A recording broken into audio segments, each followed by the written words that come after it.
আসসালামু আলাইকুম বন্ধুরা, আশা করি সবাই অনেক ভালো আছেন। বন্ধুরা, নতুন একটি ভিডিওতে সবাইকে স্বাগত জানাচ্ছি। বন্ধুরা, গত কিছুদিন ধরে জমি জমার ভিডিও দিচ্ছিলাম। গত এক সপ্তাহ ধরে ঈদের মধ্যে বাড়িতে এসেছিলাম। তো ঈদের যে সপ্তাহ আমি বাড়িতে ছিলাম সেই সপ্তাহ মোটামুটি আপনাদেরকে আমাদের গ্রাম অঞ্চলের ভিডিও দিয়েছি বা আপনারা দেখেছেন। আজ প্রায় ঈদের 15 দিন হয়ে গেল। ঈদের সময় আমি আরিশা আয়ানদের বাড়িতে রেখে গেছিলাম, কারণ তখন ঈদের মধ্যে একটু ভিড় ছিল, গাড়িতে টিকিট পাইছিলাম না, যার কারণে বাধ্য হয়ে এক পর্যায়ে রেখে গেছিলাম। তো আজকে ঈদের 15 দিন পরে আবারও বাড়িতে এসেছি কারণ ওদের নিয়ে যাওয়ার জন্য, আবার ঢাকাতে নিয়ে যাবো ওদের। বাড়িতে এসে বাড়ির ঢাকার ওয়েদার আলাদা হওয়াতে অসুস্থ হয়ে গেছে, তো ভাবছি নিয়ে যাব। তো আসলে বাড়ির ওয়েদারটা ছেলে মেয়েদের শ্যুট করতেছে না। তো আকাশে প্রচণ্ড মেঘ। আজকে সকাল থেকেই বৃষ্টি হচ্ছে আমাদের এখানে, সারাদিনই বৃষ্টি, একেবারে আষাঢ় মাসের মতন। এখন কিন্তু বৈশাখ মাস। আজকে 17 তারিখ, গত 14 তারিখে পয়লা বৈশাখ গেছে। তো আজকে 17 তারিখ এপ্রিল মাসের। আর আকাশের কন্ডিশন দেখুন, প্রচণ্ড মেঘ। সেই সকাল থেকে কালো মেঘে চেয়েছিল, এখন একটু ফর্সা হয়েছে, যার কারণে এখন একটু আমি বের হয়েছি বাসা থেকে। ভাবলাম আপনাদেরকে একটু আমাদের মাঠের পরিবেশগুলো একটু দেখাই। যারা প্রাকৃতিক এরকম ন্যাচারাল পরিবেশ দেখতে পছন্দ করেন, অবশ্যই আপনাদেরকে এটা ভালো লাগবে, এই দৃশ্যগুলো। তো আসলে মেঘের পরে যখন একটু বৃষ্টি নামে, এক পশলা যখন বৃষ্টি নামে, তখন গাছগাছালির যে ধুলা বালি যেগুলো আছে এগুলো সরে যায়, এগুলো থাকে না, এগুলো ধুয়ে যায়।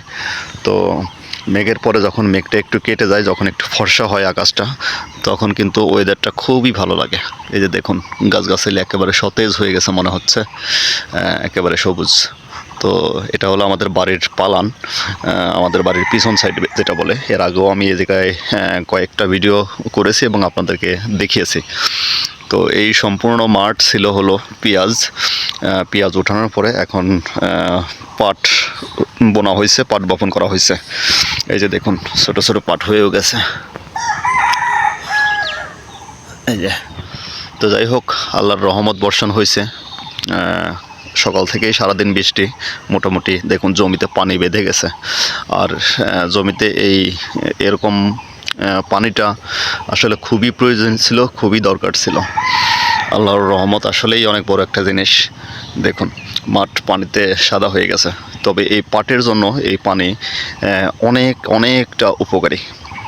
এই বৃষ্টিটা যদি না হইতো তাহলে এই প্রত্যেকটা জমিতেই সেচ দেওয়া লাগতো। আর এই প্রত্যেকটা জমিতেই সেচ দিতে কত টাকার প্রয়োজন ছিল কৃষকদের। কৃষকরা কিন্তু এরকম যদি একটু বৃষ্টি হয় তাহলে কিন্তু খুবই খুশি হয়, তার কারণ তাদের অনেকগুলো টাকা বেঁচে যায়। এই প্রত্যেকটা জমিতেই পানি দেওয়া লাগতো, তার কারণ প্রচণ্ড রোদ হচ্ছিল বেশ কিছুদিন ধরে। গত পহেলা বৈশাখেও কিন্তু আমাদের গ্রামের বাড়িতে এখানে নাকি এরকম কোনো বৃষ্টি হয় নাই। আমি আপনাদের এর আগে পহেলা বৈশাখের ভিডিও একটা দিয়েছি।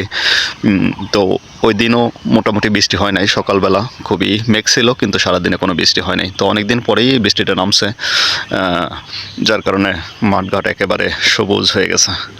দেখুন, তো আজকের ভিডিওতে আসলে ওরকম দেখানোর মতো কোনো কিছু নাই, বলার মতো কোনো কিছু নাই। খুবই ছোট্ট করে একটা ভিডিও দিব আপনাদেরকে, কারণ সারাদিন বৃষ্টি হয়েছে, এখন একটু সাদা হয়েছে, এখনও আকাশে মেঘ আছে। দেখুন, এই যে আকাশে প্রচণ্ড মেঘ, তবে কালো মেঘ না। কিছু কিছু জায়গায় ছড়ানো ছিটানো সাদা হয়ে গেছে, যার কারণে ওয়েদারটা একটু ফর্সা হয়েছে। আর ফর্সা হওয়ার কারণে কিন্তু আমি একটু বাড়ি থেকে বের হয়েছি। আগামীকাল চলে যাব ঢাকায় আরিশা এবং আয়ানদের নিয়ে। তো আজকে বিকালে এখন একটু ফর্সা হওয়ার কারণে আমি বের হয়েছি। ওয়েদারটা দেখতে, প্রকৃতিটা দেখতে খুবই ভালো লাগতেছে, কিন্তু একটু কষ্ট লাগতেছে। সারাদিন বৃষ্টি হয়েছে, তো বাতাস হয়েছে, ঠান্ডা লাগতেছে প্রচণ্ড। আমি কথা বলতেছি, আমার কথার মধ্যে কিন্তু একটু কাঁপুনি আছে, আপনারা যেটা বুঝতেছেন হয়তো বা।